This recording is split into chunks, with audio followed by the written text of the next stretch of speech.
Wow.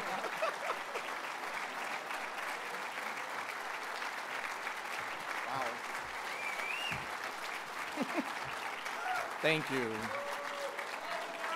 Love you too, Richard. Wow.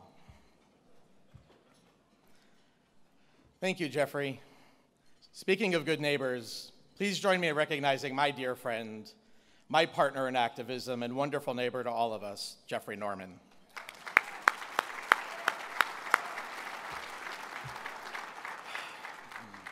Thank you for being here this evening, and big thanks to State Farm for sponsoring this award, and to Equality California for choosing me as this year's recipient.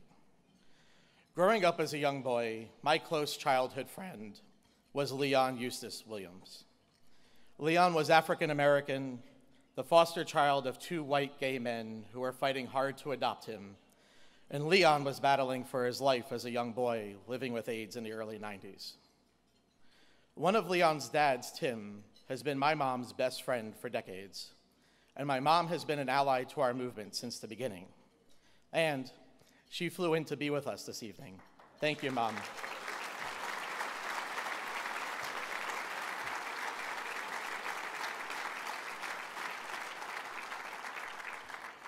By my parents simply fostering the friendship of two young boys who like to trade baseball cards and go to the beach, I saw the family struggles with homophobia, racism, and hatred.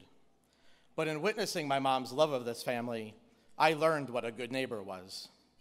That despite it not being popular or even safe at times, you stand by those who stand with you. At 12 years old, when Leon passed, I was too sad and scared to go to his funeral to say goodbye.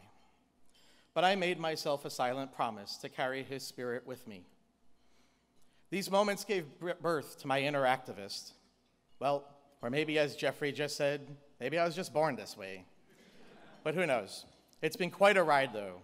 And in 19 years of activism, I've met some of the most amazing neighbors from every corner of this country, from the many leaders in this room, like my entire team at Desert AIDS Project, our board chair, Barbara Keller, and CEO, David Brinkman, to friends I work with every day at partner organizations like Mike Thompson of the LGBT Center, Mark Anton at AAP, Jack Newby at Mizell, and many others here tonight.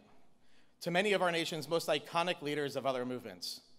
Leaders like Julian Bond and Ben Jealous, who brought the NAACP forward as the leading civil rights organization for African Americans to stand up for same-sex marriage and full LGBT equality.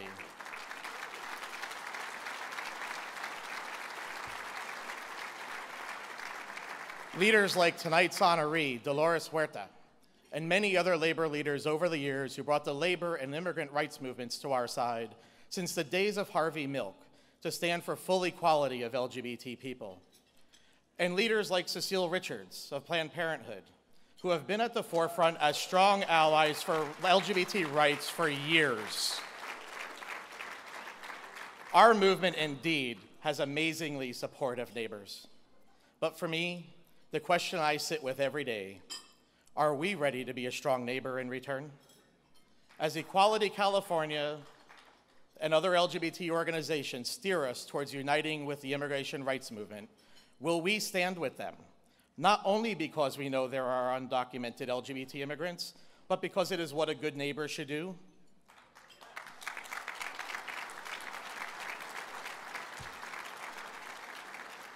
Will we stand with the women's rights movement?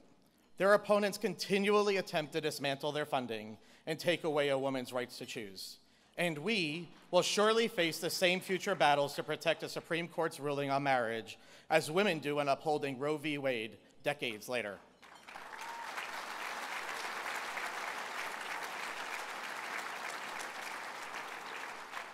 And will we stand as a community fully acknowledging that all lives matter, but in this very moment in history, stand tall and loudly say, Black lives matter just as much as all others?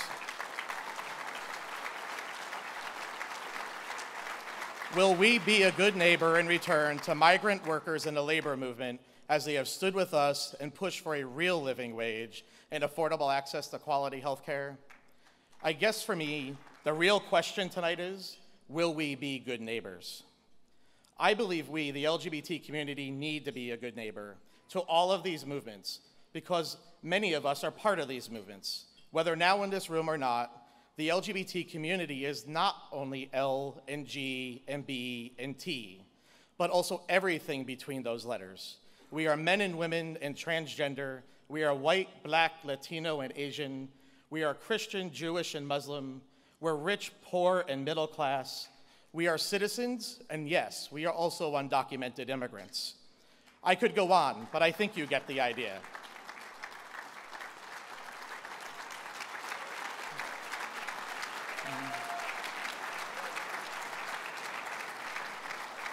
This goes beyond being neighborly. This is about advancing not only LGBT equality, but equality for all people. And tonight, we get to decide what kind of neighbors we are going to be.